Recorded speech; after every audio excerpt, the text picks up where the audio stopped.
ఎందరో యోధానుయోధులకు సాధ్యం కాని ప్రత్యేక తెలంగాణ రాష్ట్ర కళను సహకారం చేయడంలో కేసీఆర్ చాణక్యత కాదనలేని నిజం. అందుకే ఆయనను అభిమానులు తెలంగాణ బాపు అని ముద్దుగా పిలుచుకుంటారు. ఎలాంటి సమస్య అయినా తన రాజకీయ చతురతతో పరిష్కరించిన కేసీఆర్ ఆరోగ్య పరిస్థితులు వాయోభారంతో ఎవరిని కలవక తన రాజకీయ భవిష్యత్తును అయోమయంలో పడేసుకుంటున్నారు. కేసీఆర్ అంటే అపర చాణక్యుడు, ఆయన మాట అంటే శాసనం. ఇలాంటి పరిస్థితుల్ని తెలంగాణ చూసింది. ప్రగతి భవన్ నుంచి బయటకు రాకుండా కను సైగలతోనే పాలనను శాసించారు. అలాంటి నాయకుడు ఇప్పుడు నిస్సహాయంగా కనిపిస్తున్నారు. సొంత కుటుంబ సభ్యులను సముదాయించలేకపోతున్నారు. రాజకీయం తన చేతుల్లో నుంచి జారిపోతున్నా నిస్సహాయంగా ఉండిపోతున్నారు. ఏ నిర్ణయం తీసుకోలేకపోతున్నారు. జరిగేదేదో జరుగుతుందని వదిలేసిన పరిస్థితులు కనిపిస్తున్నాయి. కవిత లిక్కర్ స్కామ్లో జైలుకు వెళ్లారు. ఆ స్కామ్ నిజంగా చేశారా లేదా అన్న దాన్ని పక్కన పెడితే కేసీఆర్ ఈ అంశంపై మరింత ఎక్కువగా దృష్టి పెట్టాల్సి ఉంది. కానీ పెట్టలేకపోయారు. కవితను జైలుకెళ్ళి పరామర్శించలేకపోయారు.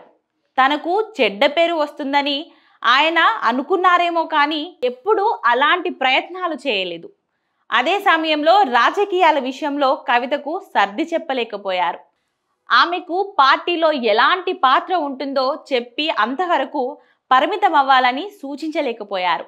జాతీయ రాజకీయాలు చేసినప్పుడు కవిత కేసీఆర్ వెంటే ఉన్నారు. జాతీయ రాజకీయాలు ఫెయిల్ అయ్యాక కవితను పూర్తిగా నిర్లక్ష్యం చేశారు. కేటీఆర్కు ప్రాధాన్యం ఇచ్చారు. అక్కడే సమస్య వచ్చింది. సమస్య ఉందని తెలిసిన కేసీఆర్ కవితకు సర్ది చెప్పలేకపోయారు. కేసీఆర్ నిజంగానే ఇతర చేతుల్లో బందీగా ఉన్నారా అంటే ఆయనను దగ్గర నుంచి చూసిన ప్రతి వారు అవుననే అంటున్నారు.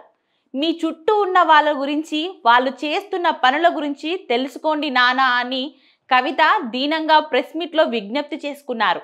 ఆమె మాటల ప్రకారం కేసీఆర్ ఇప్పుడు కొంతమంది చేతుల్లో బందీలుగా ఉన్నారు. ముఖ్య నేతలు అంటూ ఆయన చుట్టూ ఉండే కొంతమంది మాత్రమే రాజకీయం చేస్తున్నారు. కవిత ఇష్యూ జరుగుతున్నప్పుడు కూడా కేసీఆర్ ముఖ్య నేతలతో చర్చలు అంటూ మీడియా బ్రేకింగ్లు వచ్చాయి. 2-3 రోజుల నుంచి అవే బ్రేకింగ్లు. అంటే వీరిద్దరి కోటరిలో కేసీఆర్ బందీ అయ్యాడని అర్థం చేసుకోవచ్చు. సంతోష్ రావు లాంటి వారు పూర్తిగా కేసీఆర్ రోజువారీ వ్యవహారాల్ని గుప్పిట పట్టుకున్నారు. పరిస్థితులు చూస్తుంటే వీరిద్దరి గుప్పిట్లో కేసీఆర్ ఉన్నారని సులువుగా అర్థమవుతుందని కొంతమంది బీఆర్ఎస్ నేతలు అనుకుంటున్నారు. అయితే కేసీఆర్లో నాటి చాణక్యం ఏమైందని ఆయనను దగ్గర నుంచి చూసిన వారు ఆలోచిస్తున్నారు. కేసీఆర్ ఇతర పార్టీలను చిన్న భిన్నం చేసే రాజకీయం చేశారు. చాలా పార్టీలు తట్టుకోలేకపోయాయి.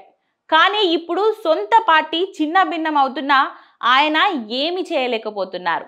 ఇక్కడ రాజకీయం ఏమిటంటే బీఆర్ఎస్ను ఇతర పార్టీలేవి చిన్న భిన్నం చేయడం లేదు. అంతర్గత సమస్యలతోనే ఆ పరిస్థితి వచ్చింది. వాటిని కూడా కేసీఆర్ చక్కదిద్దలేక ఏదైతే అదైందని చూస్తూ ఉండిపోతున్నారు.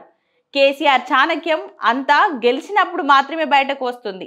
సమస్యలు వచ్చినప్పుడు ఎందుకు పనికి రావడం లేదు. బీఆర్ఎస్ పార్టీ కోటకి బీటలు వారి కూలిపోయే స్థితికి రాకముందే కేసీఆర్ ప్రజాక్షేత్రంలోకి రావాల్సిన అవసరం ఎంతైనా ఉంది.